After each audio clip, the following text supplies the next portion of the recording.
I know what body fat percent is not going to be good for you. I have no idea what your optimal lean muscle mass should be. We don't have charts for that. We know that when you're young, a good lean muscle mass should be 60% of your body weight, I suppose. But for my thin, already lean women, I have no idea what to tell them what their lean tissue should be, and nobody does. So we've spent decades and decades focusing on adipose tissue and being over fat. But nobody can tell me what my muscle mass should be, what your muscle mass should be, or what anyone's should be. And that is a tissue. How do we not have a marker for that? So what are we going to do? I don't know. I'm not sure. Yeah. But it's a conversation. It's really shifting the paradigm of thinking where everyone is focusing on adiposity and being overfed. It is a total problem. However, we don't have baseline markers. I can't tell my patients what they should be. And no doctor can. And that the muscle is an amino acid reservoir. So if an individual gets cancer, if an individual gets a chronic illness or any kind of acute illness, and they have to lay in bed and they've got bed rest for a week, this is what you've got.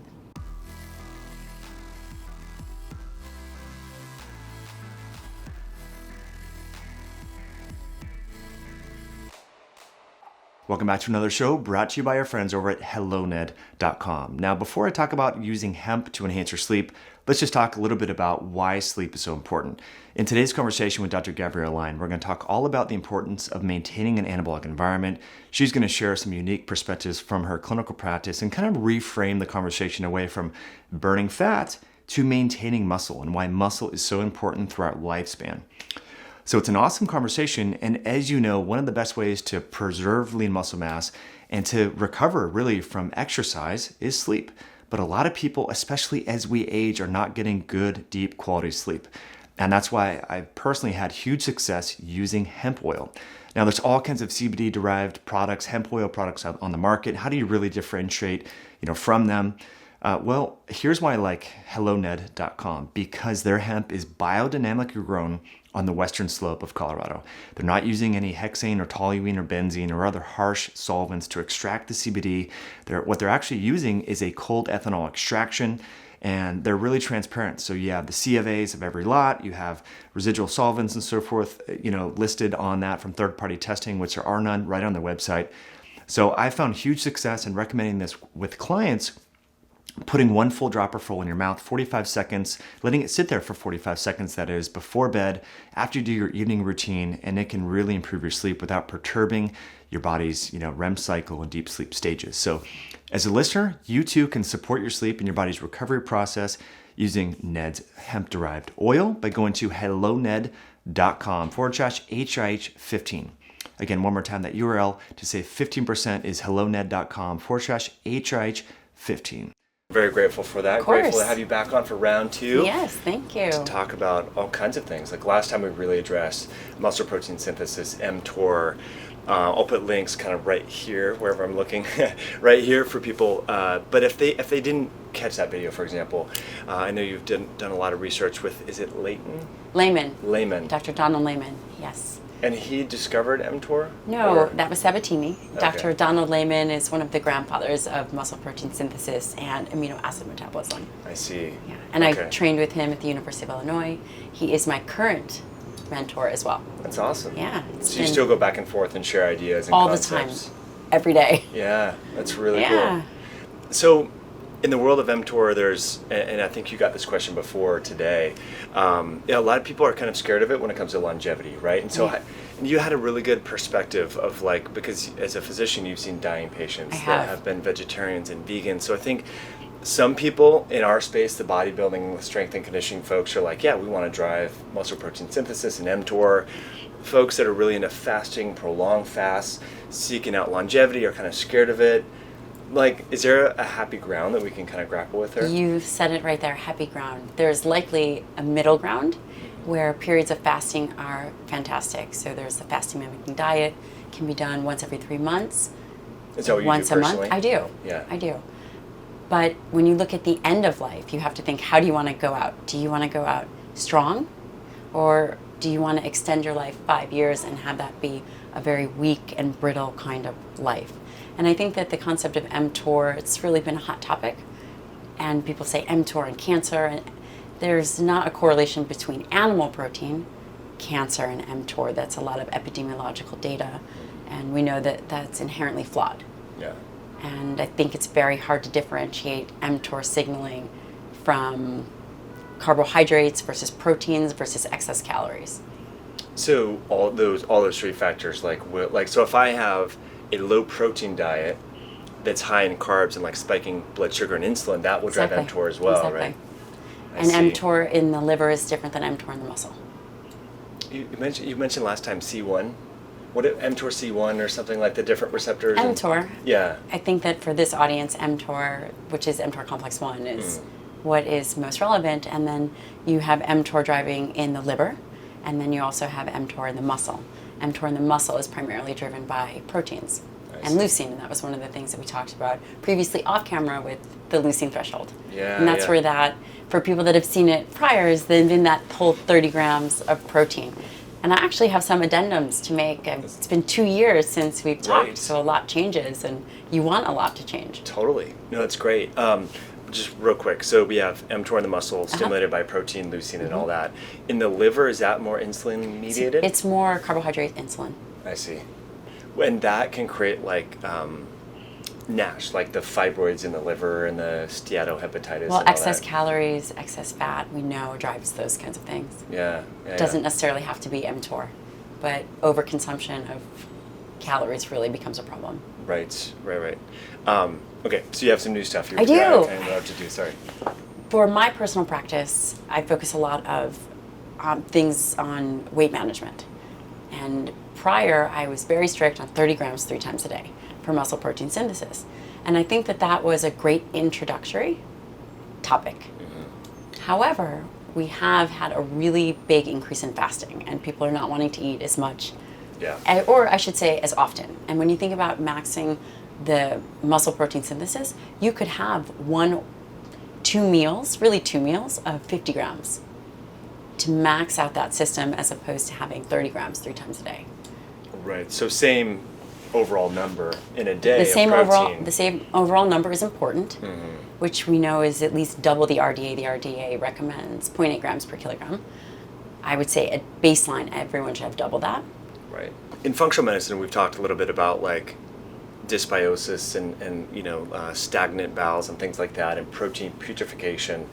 And since we last spoke, the whole carnivorous diet movement has really taken off and so forth. And so, what do you say to someone if they're like 50 years old and they're lifting weights? Not that 50 years old is old, right? But in functional medicine that we both have trained through and gone to a lot of the advanced practice modules, we hear a lot that anyone over 50 might need like pancreatic lipase and hydrochloric acid, betaine hydrochloride, because those proteins, if they eat a high protein diet, it's going to putrefy and cause all this dysbiosis.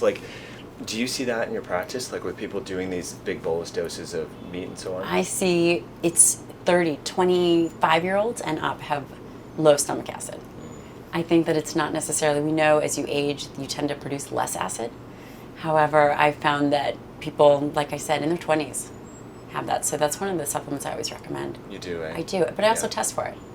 So the Heidelberg, or how I do. Cool. Exactly. You guys have one here? We do. I didn't know that. Yeah. Oh my gosh, I've never seen one. I would love to check If it you out. when you are here next, you're welcome to do it. We should see. That would be really cool. Yeah. Do you find poor stress management, sleep, all that, it plays a big No, role? I find that 98% of all patients have low stomach acid. So it's just their new multivitamin for their gut, they're taking betaine hydrochloride. Absolutely. And I'm very streamlined on supplements. I think that we can really overdo it, and it becomes cumbersome for people. Yeah. So I like to test. Right. That's good. Do you find that a lot of people that have low stomach acid were on PPIs? Yeah. Because so many doctors are prescribing that now. I can't remember, family member, in-law, just had something like a little reflux after Thanksgiving, and then went to the doctor, and it was oh, you just need a PPI. This is common. It was I don't think that's a long-term solution. So I tend to take patients off PPIs and I test them first. Yeah, that's good. So that's a change. 30 grams 3 times a day of a high-quality protein is a great place to start. But when you're talking about maxing out muscle protein synthesis, you are well suited to do 2 meals or 3 meals at a higher dose. Personally, what do you do, like your meal frequency? My meal frequency is I eat in a compressed window, and it could be every 5 hours. We don't actually know how long that mTOR refractory period is, which is interesting because all the studies, all the data is in the morning. Where When they test subjects and so on. So we've, for a long time, been under the impression that meal frequency is important. However, I'm not so sure that that's true. But I will tell you the most important meal is the first one. And that could be noon, it could be 1, it doesn't matter. But getting that high quality protein at that first meal is definitely the most important. To drive that pathway. It is. Tell the body. Absolutely. And that meal should be a higher meal. So it should be 30 or more. Wow. What's interesting about that is a lot of people will say, I'm not a breakfast person, I'm not really hungry in the morning, or they just grab a muffin or something like that, Not right? my patients. Yeah, there are no muffins. Yeah. So for people that are not like breakfast people, you'll have them just prolong that feeding window, fast a little bit more. Absolutely. Till digestive juices get going, then have like a steak or ground beef. I or never whatever. force feed my people. It depends on where their circadian rhythm is, where their biological clock is. There's some people that are morning people, and they love to eat, and if that's how they are, then I stop them early, if I'm putting them on a time-restricted protocol. That's awesome. It's funny, like, I feel like my rhythm kind of changes a little bit sometimes. Like, sometimes I'm super hungry in the morning, like if I train hard. Other times it's like, I can wait till 2 and like be totally fine. Like, I've been traveling the last few days, so didn't have breakfast, didn't really feel the need. So that intuitive eating approach, I can't remember if you've had some posts on that. I know that's kind of getting like Lane Norton and a few other people are saying it's a bunch of BS. I'm not into intuitive eating. Okay. I think that our sleep, our hunger cues, there's a differentiation between hunger and appetite. I think that we feed for a lot of other reasons other than being hungry. Yeah. And I think that intuitive eating is a mistake. Because of all the emotional cues, marketing. Or say sleep. Yeah. There are other issues, and it's not hunger that you may, for example, I remember when you came 2 years ago, you hadn't slept at all, your blood glucose was high, I'm sure you were craving more food. If you had acted on that, that would have been intuitive eating, as opposed to saying, hey, I know that when I travel, I am wanting a lot more food.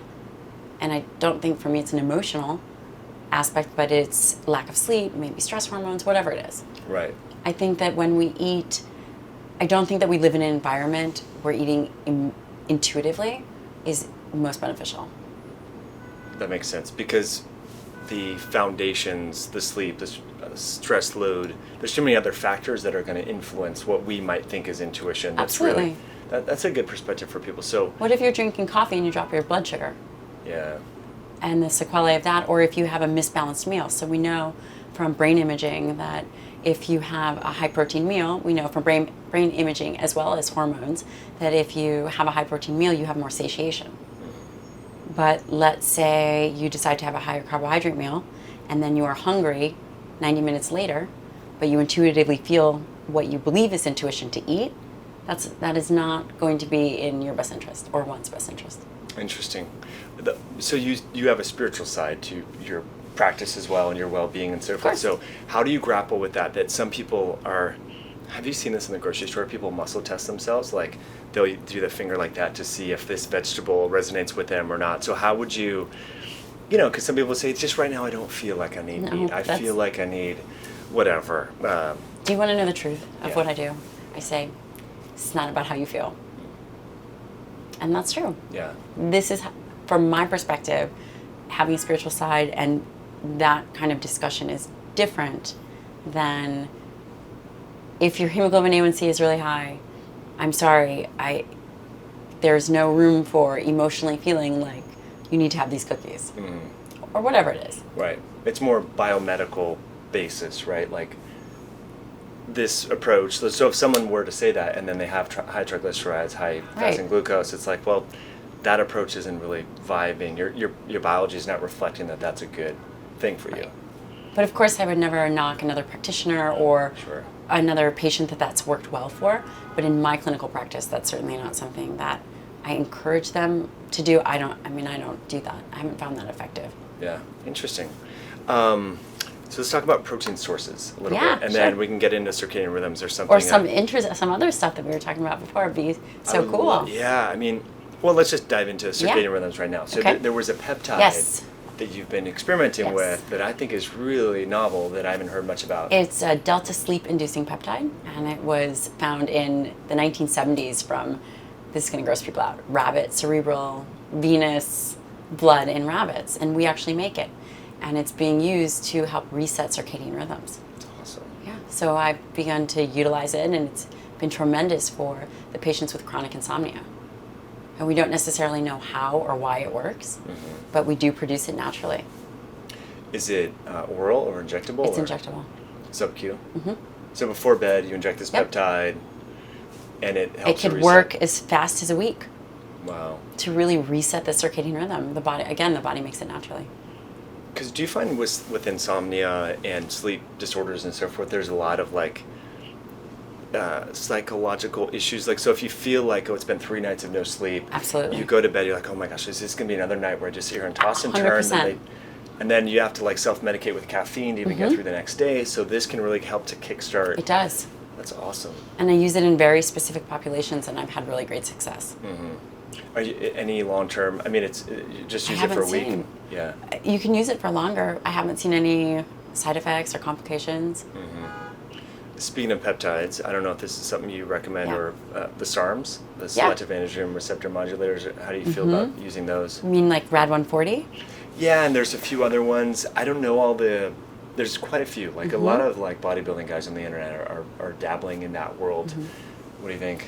I don't know if we know enough about those peptides, so the Rad 140. I do think that it's, I think you have to do responsible medicine.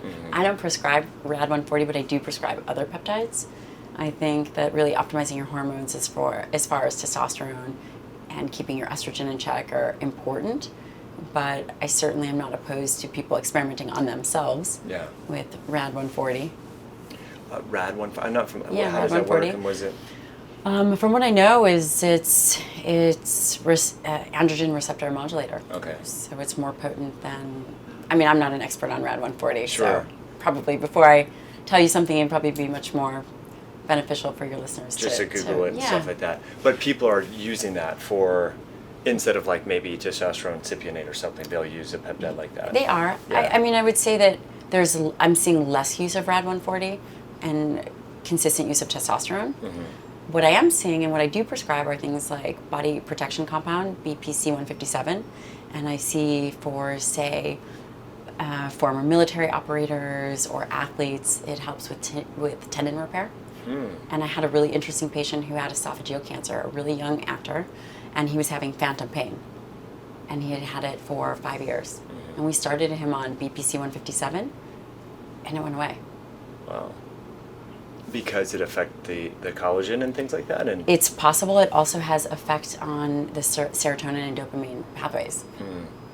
I mean, there's some really interesting things that we never had access before. Yeah. We have these peptides and immune modulators. You and I were talking about, I talk a lot about being over fat versus under muscled. And one of the most important things is really increasing the muscle mass and decreasing the body fat. So I do whatever I need to do for these patients to get that fat off. Right. And one of the things that I've been using is something called Amlexanox, and that is a TBK1 inhibitor. This is an off-label use. It's used in Japan for mouth ulcers. And what it does is it downregulates inflammation in the fat cells. And I have seen, we don't exactly know how it works in terms of increasing resting metabolic rate, but it does. And it doesn't really have cool. cardiac effects. It's being used to treat glioblastoma. And my patients, within 8 weeks, they lose quite a bit of weight. That's amazing. It is. TPK1 Yeah, inhibitor. TBK1. Yeah, it's a TBK1 inhibitor. And that's like a kinase, Yeah. some sort of selective kinase Some inhibitor. kind of, absolutely in adipose affects the immune tissue. system. But these are things that we never had access before. Another medication that I'm using in my practice. Again, so my practice is integrative. Yeah. I use the best of Western with the best of modern medicine, and I find the answer while practicing responsibly. Right. And I'm using something called Tesofensine, which is in phase 3 drug trials. And what it is it was originally used for Alzheimer's and cognitive patients. And it's a triple uptake inhibitor, so it affects serotonin, norepinephrine, and dopamine. And what they found is that within 24 weeks, these patients lost a ton of weight. And it improved their cognition. That's awesome. Yeah. Yeah. Any side effects with that? There can be an initial bump in blood pressure, Uh-huh. but they haven't found anything. Super fascinating. The TKI TBK1 inhibitor, yeah. TBK1, all these names. But going back to the biochemistry of potentially how that may be working in some of the research in the field of meta-inflammation and kind of this bridging between traditional metabolism, blood sugar, insulin, hormones, leptin, and the immune system, looking at how the adipocytes are both like an immune organ and a metabolic system. Interesting. And how when individuals gain weight, particularly around the viscera, that it becomes inflamed and there's more macrophages and all that. And so one of our mutual friends, Charles Poliquin, would recommend super high doses of fish oil. Yes. And there's some interesting research showing that fish oil can affect like PPAR alpha and PPAR gamma, which is an immune modulator in and of itself. So it's kind of interesting that we're kind of looking at how metabolic disorders, like a lot of people think it's for obesity, calories in, calories out, that like an immune modulator wouldn't work, but there's some data showing that even like TNF alpha inhibitors for autoimmunity can help with blood sugar. Absolutely. So it's like so cool. There's tons of crossover. I was just reading a study by Nick Bird out of University of Illinois, and it was talking about how people that are obese actually have an increased inflammatory response to exercise. It's crazy. And so they actually require more volume to change their body composition, and it's as if they are older muscles, so they have anabolic resistance. And I talked about in our previous interview that there's something called anabolic resistance in the muscle, which means the muscle doesn't turn over. It doesn't utilize amino acids. It requires a higher dose of amino acids, which we had mentioned before, which is leucine, the branched chain amino acids, to stimulate muscle protein synthesis. We're finding, and the problem is that individuals are becoming younger and younger and wider, and we found that they actually have, or he found, that there's an increased inflammatory response. So their volume for an obese patient might be higher, and their ability to turn over that muscle and stimulate muscle protein synthesis is impaired in the same way that an elderly person, a sarcopenic elderly person. That's so scary, because someone who's overweight might have joint issues and so forth, mobility issues. Absolutely. So their demands are going to be higher. Right. Their response to exercise is going to be diminished. So it's almost like a vicious cycle. It is. Like, how do you climb out of that? You use drugs. When I started, I've seen hundreds and hundreds of patients. And originally, I would try to go almost all natural. Like, how can I do this in a way that doesn't require medication? And I quickly realized that the treatment has to match the severity of the disease.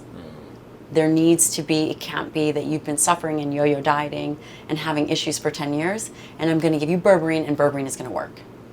The simple answer is that it's not. So you have to do whatever it takes. That's why I determine, where is the obesity coming from? Are they chronically inflamed? I mean, calories definitely have to be accounted for. Are they emotionally eating? Do we need to shut off that mechanism? Is it a CNS issue? Is it a inflammatory issue? Microbiome. What is the problem, and how do we fix that? And that's where those immune modulators are really helpful. Such a good point. Because if people don't get a little bit of momentum, like, I think drugs can be like picking that low-hanging fruit, give people the kickstart to then start making lifestyle changes. Because if you're doing all this stuff and you're only doing it from a natural standpoint and from a utopian, idealistic perspective, that sounds beautiful and wonderful. But like you said, if it was a lot of frankenfood and bad sleep, circadian rhythms, all these things of years, sure, naturally it could get you there, but it could take a long time, and then you could get defeated and think, well, this isn't working. Absolutely. I'm still fat. I'm always gonna be a fat person. Right. Yeah, so that's key. I like that mindset, and I think it does irritate a lot of naturopathic doctors, because they have an aversion to anything that's allopathic, just by principle. Right. And I think that we really need to combine the two, because it's not about individual ego. It truly is about, what do we need to do? What are the steps we need to do to execute to make this person better? Yeah. And sometimes those steps are not natural. And in fact, oftentimes, depending on the severity of the illness, they're not. Right. Bring out the big guns. You do? I do. Yeah. And do you think that most people in that situation are open to it, or they're like, no? Absolutely. Yeah. By the time they've come here, they've seen 10 other doctors, and they are ready to do whatever they need to do. Yeah. And then at that point, they're open to medication. There's this perception that overweight people lack motivation. Not true at all. No, I mean, I haven't had that experience. Yeah. Me as well. Yeah. But I think a lot of people just think, oh, just they're lazy, fat and lazy. But I've usually found the opposite. Some overweight people are like the hardest working I know, like just Absolutely. out there and grinding. Yeah. And you really have to, what I'm actually seeing a larger increase or some kind of pathogen. Yeah. I've found that those with whipworm or roundworm really tend to hold weight. It's unbelievable. Some people would think like there's no way. I mean, I'm not a parasitologist. I do work with one. Totally. So everything that I do, I try to collect data. I send them to an old school parasitologist who does a rectal swab. He is literally like 900 years old. Wow. Is he in Mexico? No, he's 2 blocks down. Oh, okay, yeah. It's There's someone in Mexico. Yeah. I can't remember the name. Yeah, I mean, if anyone's doubtful of this, just Google Infectobesity. There's a ton of research on this adenovirus from chickens. There was this researcher in India paired up with some guy in Madison, Wisconsin to like put the mechanisms there, and like people can actually eat less calories than they were eating, yet still gain, especially weight centrally. Interesting. So yeah, I think it's fascinating. I mean, I can just say in my practice, I had one woman that had been trying for 10 years. Wow. And she was still having a lot of digestive issues. She had been to many different GI doctors. She was eating very little, so of course she probably had shut down her metabolism quite a bit. Her thyroid was a bit underactive, and she also had whipworm. So I sent her to a parasitologist. He treated the whipworm. She had whipworm and Entamoeba histolytica, as well as heavy metals. Treated those, lost 20 pounds of fat. So I always monitor fat versus muscle of fat. And since I've been seeing her in the last couple months, she's lost 50 pounds of body fat, adipose tissue. That's amazing. Amazing. Not hungry, training hard, doing resistance work. We've optimized her thyroid. She feels like a new person. I mean, she is. It is. Effectively. It's interesting because there's a trickle-down effect. So you help one person, and you help one person, say, in a leadership position, whether it's a leadership of their company or their family, and then it creates this positive change that is tremendous. Which is key. Do you find that people that don't have that, like if they're single, not a big social network, things like that it's harder for them to lose that weight because they don't have the social support, or do you find that? I find that whoever it is that you choose around you makes the biggest impact. Yeah. So if an individual is overweight and overeating, and their friends are overweight and overeating, it's almost as if it's a virus, and it becomes the standard. Yeah. But if you have someone who is really fit, training every day, and that's who you're surrounding yourself with, then you create a culture. It's a personal culture. Yeah. Same thing with finance too, right? Like if all your friends are entrepreneurs and business owners, you're more likely to probably make more money as opposed to if all your friends were broke and paycheck to paycheck, right? It's like that. And that's probably hard to teach people. You know what I mean? Like it's easier to talk about nutrition, but it's like, how do you like teach people to get new friends? Like that, it's like a skill. Find their weak point. You find the point that's holding them back. Yeah. Because I think everybody ultimately wants to be the best version of themselves. And I think it's finding that weak spot. The strengths are great, but we never improve if we're always focused on our strengths. Right. When you find the kink in the armor or the Achilles heel, and whether that's friends or negative self-talk, whatever it is, when you find that and you leverage that, that's when people's trajectory change. That's key. Yeah. Yeah. I mean, in the gym too, right? We always want to train what we're good at. Like if you're a squat person or a deadlift person, you want to always focus on that. Yeah, that's key. Train the weak points. Yeah, sometimes I do that in the gym, but in life, you got to work on that.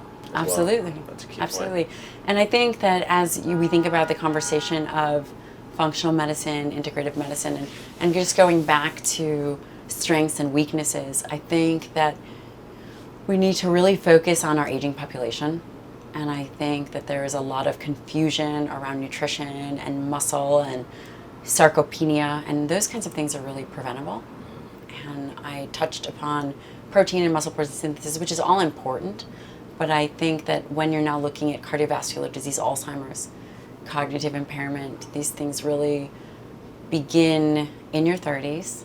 And when you think about the trajectory of aging, doing weight training, having a higher protein diet, which actually isn't higher protein, but is optimal, as you age, that becomes key. So right now, the people in our space are 30s and 40s. really. Yeah. And whether they're keto or vegan or vegetarian, it doesn't matter. What concerns me then is the people then going in their 50s who have now been immersed in our world for a decade. It's going to be very important to open up their mind and really start being focused on muscle and really focus on that tissue, that organ, which is essentially going to degrade.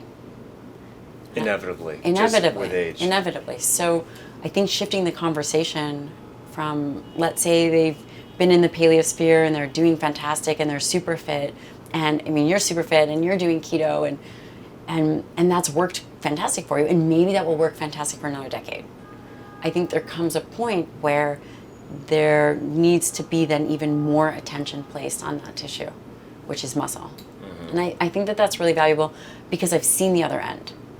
I spent 2 years at WashU doing a geriatric nutritional sciences and obesity medicine fellowship, and I ran, it's part of my fellowship duties, a cognitive clinic for 2 years. And that also has hospital responsibilities of falls and strokes and things that are really, really life-altering. And one of the big things is we know that lean body mass correlates, the higher the lean body mass, the less mortality. Yeah. And I just think it's a really important conversation because we talk a lot, everyone talks about fat and everyone talks about carbohydrates, and then there's protein, which is inevitably the black sheep of the macronutrient family, and people really come down hard on it and it confuses the science. But it's a really, for anyone that's had grandparents that they loved or moms and dads that they now see shrinking, that doesn't have to happen. And I would just really hope people start to bring awareness to that as they enter into their 50s, because it's essential. It's so key. It's almost like we focus too much on all the bad. Like eat low carb, avoid whatever, make sure you're getting your cardio. You don't want too much fat, but we don't kind of emphasize the good, which is what you're saying, like the muscle tissue, that's going to help you.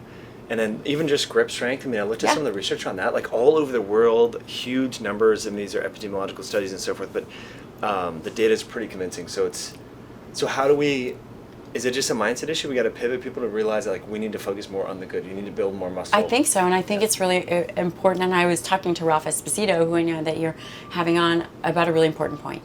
I know what body fat percent is not going to be good for you. I have no idea what your optimal lean muscle mass should be. We don't have charts for that. We know that when you're young, a good lean muscle mass should be 60% of your body weight, I suppose.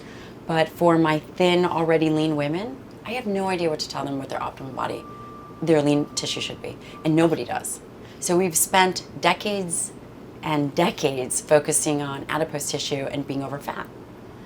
But nobody can tell me what my muscle mass should be, what your muscle mass should be, or what anyone's should be. And that is a tissue. How do we not have a marker for that? So what are we going to do about it? I don't know.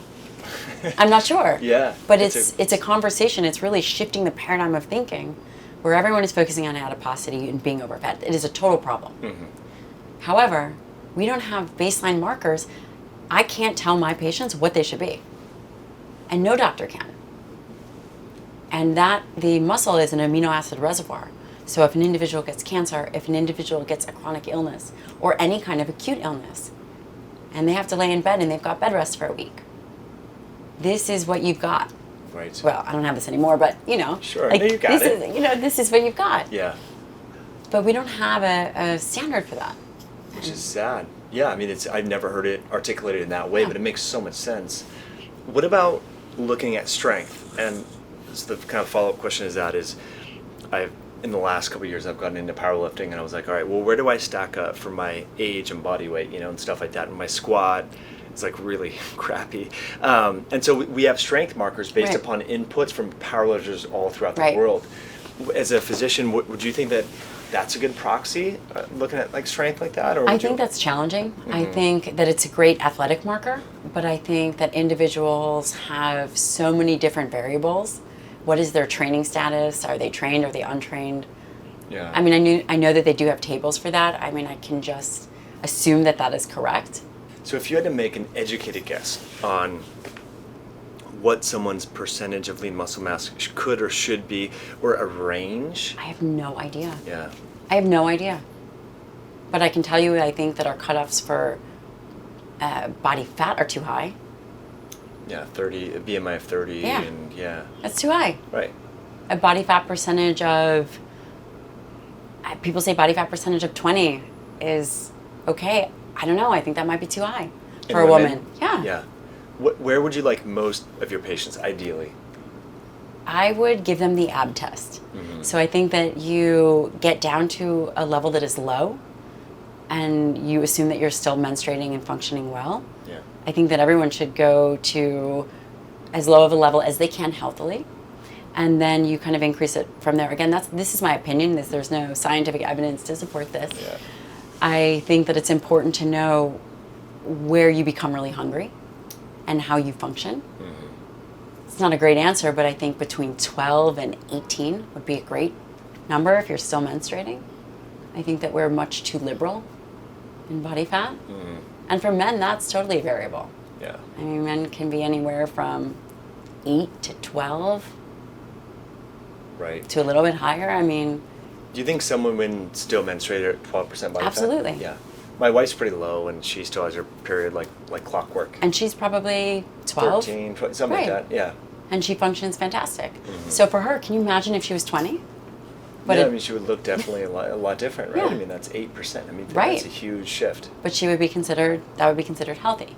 For her, that probably would not be healthy. Mm-hmm. Her inflammatory markers would likely be high. Right. I think that it's just a very important conversation that we are not, as a unit, as a group, focusing on the medical community in terms of really finding solutions we can do a better job. Yeah. I mean, besides yourself, there's isolated practitioners. Any scientists looking at this and saying, hey guys, we got to come up with some cut points for muscle mass? I don't know yet. I can't find it yet. Yeah. You know, it must be very hard because most people are metabolically, even if they don't look visibly obese, Correct. they're metabolically obese. They have a lot of visceral, Absolutely. ectopic lipid Yes. deposition. So this sarcopenic obesity. Yes, and then you get the fat, intramuscular fat. You get the marbling of your steak. Which is crazy. It's gross. No offense. I mean, I love steak, Yeah. but that's gross.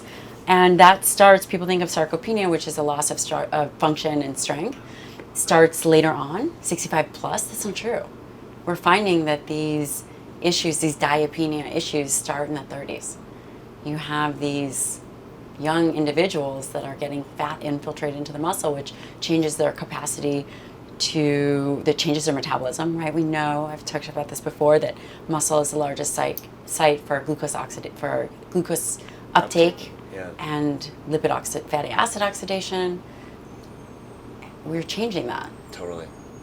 Yeah, that's really scary. And isn't sarcopenia, it's kind of like on a spectrum, like we were talking It is. earlier, a little bit like sleep apnea, then there's sleep disorder breathing. Mm-hmm. So it seems like, sarcopenia, I mean, there's probably some middle ground where maybe it's not diagnosable as sarcopenia, but you're on that spectrum. And then isn't it kind of like a vicious cycle? Like once it starts, it kind of keeps going? Well, people tend to do less, and then their hormones change. Testosterone, estrogen, which actually is protective, estrogen, progesterone, testosterone, all of these things change. Growth hormone changes. They're doing less, right? Maybe people are afraid of falling, or they're just not training as hard, even if they've been active. So this is interesting. So even individuals that have been active still become less active. Wow. They're eating less, appetite changes, definitely not eating enough protein. And let's say they are eating protein, but it's sub-threshold at each meal. Mm-hmm. There's a great study, the PRODAGE study, which really kind of talked about the need for protein, what it needs to be in terms of amount, distribution, quality, and what happens in sarcopenia. And these things are, while it is inevitable, you can really maximize your tissue younger and prevent those things from happening. So the call to action for everyone listening, that they need to preserve their organ of longevity, Absolutely. which is muscle. And you have to increase the quality of your protein. And we are very focused, again, on these other dieting modalities.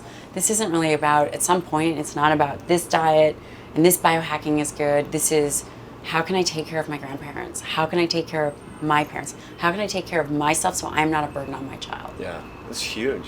Yeah. The scary thing is a lot of folks listening, maybe not our folks listening, but their friends and people at school, their children are developing this at an earlier age. Right. I mean, the fastest growing age group of obesity is in children, which is scary to really think about. And so they don't even have the muscle tissue to even like help their parents when they're older, right? So it's like, who's going to really, it's going to be all our healthy people like us are going to be helping everyone, which is scary to think about. So we're training, I mean, when it comes to like tactics, we talked about some people might need pharmaceuticals to really kickstart Absolutely.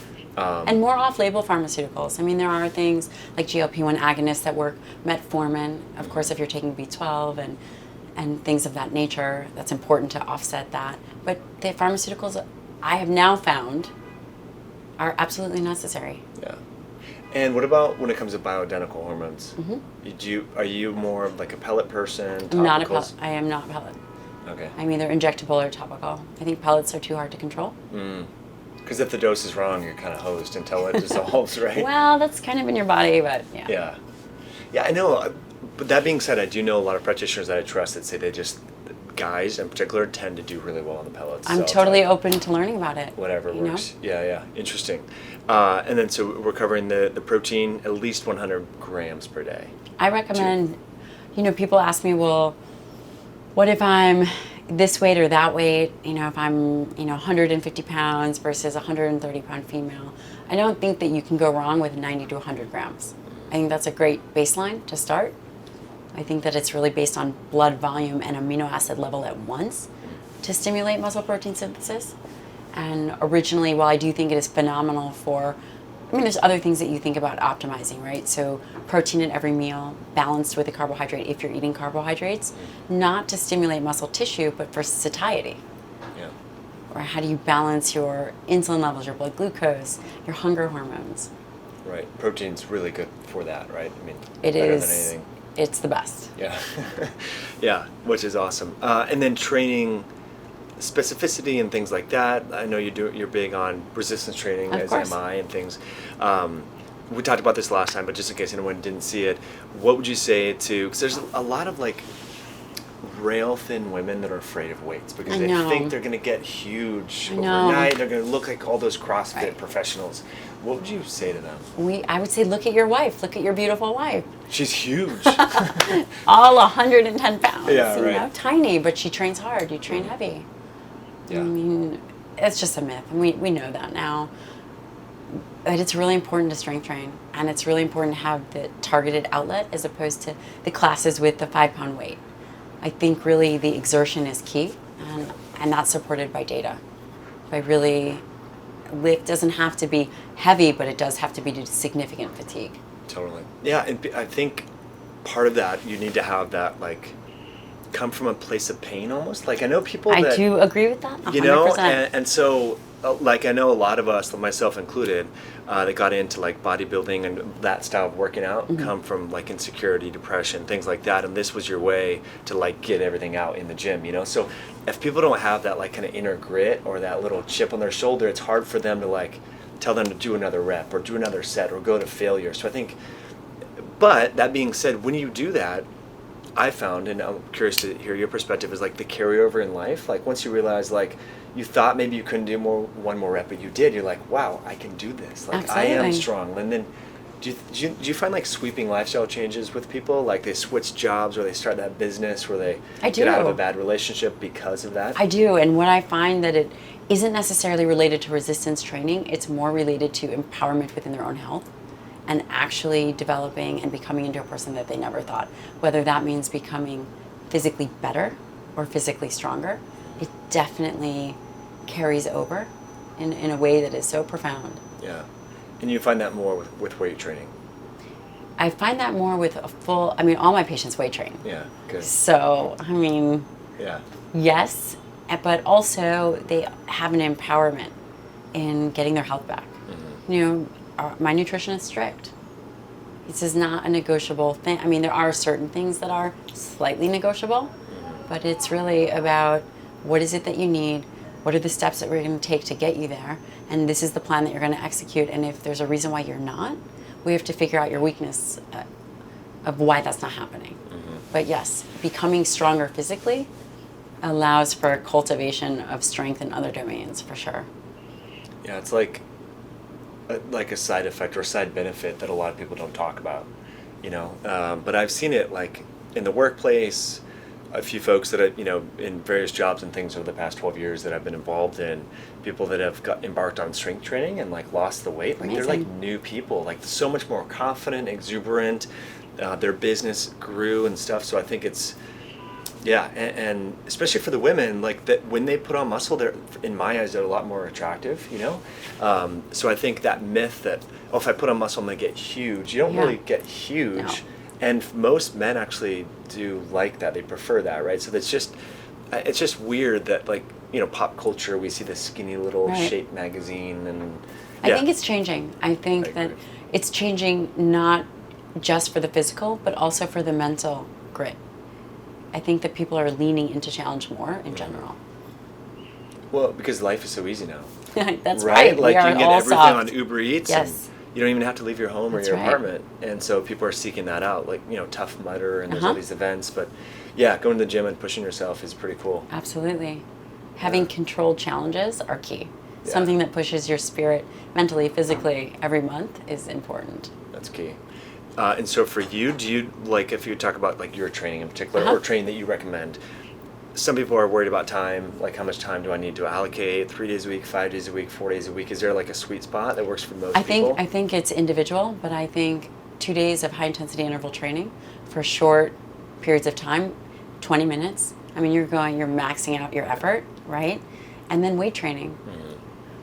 I mean, I think that individuals should also work with someone who does this as their career, that all they do is program, right? So I work with very specific people in New York City or in a different state. I use some people in California, and we come up with a program for each individual patient as well as myself. So right now I'm on a 5-day training program, and 4 of those days are weights. That's awesome. I mean, and I'm still rehabbing. I'm still rehabbing from the last time I talked to you. Your injury? Oh my God, I'm almost done. Hamstring or something? Yeah, I'm almost done. So That's I'm now on the up and up. That was from deadlifts or what happened? No, there? it was from going from figure fitness competitions to then when I was in residency or fellowship powerlifting to then deciding to train for a 50-hour event without having necessarily those movement patterns down, and I ripped everything. That's crazy. Because when it hurt, I thought that was a good thing. Most people say, no, you should stop. You should back off. Because you didn't really realize how much damage you were doing. You thought it was like, exercise. No, I just said it didn't matter how bad this hurt. You just had to achieve the goal or push through. Yeah. So I don't. I've done that. Overtraining, I've hurt my back many times, deadlifting and everything like that, and knew that I was causing damage, but you're like... You're so into it. You're so... Or like you're fixated. Yeah. It's fun. There's that adrenaline of that challenge that you're going to accomplish. I've gotten so much wiser this week. As we age, we become... This week. That's funny. Yeah. Well, interesting point about exercise that a lot of people don't know. Again, I shouldn't say, but a lot of people are seeking out fasting, prolonged fast, as a way to stimulate autophagy. And I was diving into some of the research on exercise and autophagy, and some of the adaptations and the plasticity induced from training is autophagy mediated. Yes. So it's like, it's another way, so you don't have to fast 20 hours out of training. You're absolutely right. Yeah. And it's really interesting when you combine, there's data coming out that when you combine fasting with increased protein, they're seeing increase in strength, increase in lean muscle tissue. I don't know how or why that's happening, but I'm starting to see it. Interesting. Yeah. Branched chain amino acids, do you recommend those? If your diet is high enough in protein, I don't. There's no reason. If you are vegetarian or vegan, I do. So that would be branched chain amino acid, in addition to if you're eating tofu or some kind of bean as your protein source. That way you're getting a full, complete amino acid profile. What do you think about the... Without the carbohydrates. Yeah. Now you can't eat 6 cups of quinoa for 1 chicken breast. Right. You can eat 1 cup of quinoa and a scoop of branched chain amino acids. To add it in there. Yeah. Because quinoa is so high in amino acids, right? I'm just kidding. What? Yeah. What about some of the vegan protein, vegetarian proteins? Does work. because they work. They might not be I don't actually like a lot of protein powders in general. They make me hungry because I like to chew my food. But if an individual, they are very convenient. If you're having a pea or rice isolate that is combined with the full amino acid profile, no problem. Yeah, that's good. So there are ways to do it, but just to do it smartly. Right. Interesting. What about timing? Like, let's say someone works out first thing in the morning. They're going to stimulate mTOR and muscle protein synthesis. Would you recommend eating before or after? I don't think that you need to eat before. Of course, it depends on the event. But you're stimulating that process, and exercise in general is catabolic anyway. Yeah. So if you eat, so there's two schools of thought. One, just as long as you're eating, anytime that day, it doesn't matter. But in terms of aging tissue and aging muscle, as the blood flow is going through the muscle, it increases nutrient availability to the tissue. So I think that after is more important. I see. Yeah, a lot of people, a lot of fitness competitors I've interacted with online say that they usually do fasted workouts and then they eat right after. But then there's this school of thought. What are your thoughts on this? People talk about, like, if you do a fasted HIIT workout, that growth hormone spikes like 5 or 6. I haven't seen the data in humans. Have you? I haven't. But you've heard that. Maybe kind of in passing. Yeah. What would you say to that? Because some people are saying they do a fasted workout and then they don't eat for like 6 hours because the growth hormone goes through the roof. I don't know. I think there is that individual, however you feel best in terms of that. Whether you are going to eat right away or 6 hours later. And that's not necessarily, we're not talking about necessarily intuitive eating, but in terms of pushing a certain blood marker up or down, I don't know about that. Yeah. But I know that if you work hard enough, you're not really hungry. So and this is interesting, I kind of know that if I'm working at sub-maximal exercise, I find that I'm really, really hungry. And I don't know why that is, if it's a change in cortisol or what, but if I am working really hard, to the point of failure. I'm actually, afterwards, I am not hungry at all. So what do you do in that situation, generally? I don't eat. Okay. You'll wait. I have my macros that I have for the day. I know what those are. And I'll have it when I feel like it. It's funny. I've noticed that same thing too. Like when you're maxing out or testing your theoretical max, and in the strength world, the whole RPE, relative perceived exertion, like a 10 out of 10, like you can do one more if you wanted to. Afterwards you're like, you're not hungry. It's so weird. Right. But I've always just like eaten because I'm like, well, I want to make sure I recover. It's just like drive it. Right. Maybe that's not the right perspective, because when you put in that amount of effort, you can cause intestinal permeability and so forth, right? Definitely, you definitely do. I haven't seen research on this, but all the military that I treat, all the athletes that I treat, CrossFitters, I see it all, long distance runners, they all, for whatever reason, have intestinal permeability. And then with that, do you like the elemental diet, glutamine, probiotics, or what do you do, like back off the training? No, that's what they do. Yeah. There's always a give and take. The higher the athlete, the health and performance, it kind of goes like this. Yeah. So performance goes like this and health goes like this. So it's just a matter of where they are in their training cycle. Right. But glutamine is great. There's some great gut healing products. Probiotics, things like that. Yeah. Yeah. Gabrielle, it's always great to speak with you.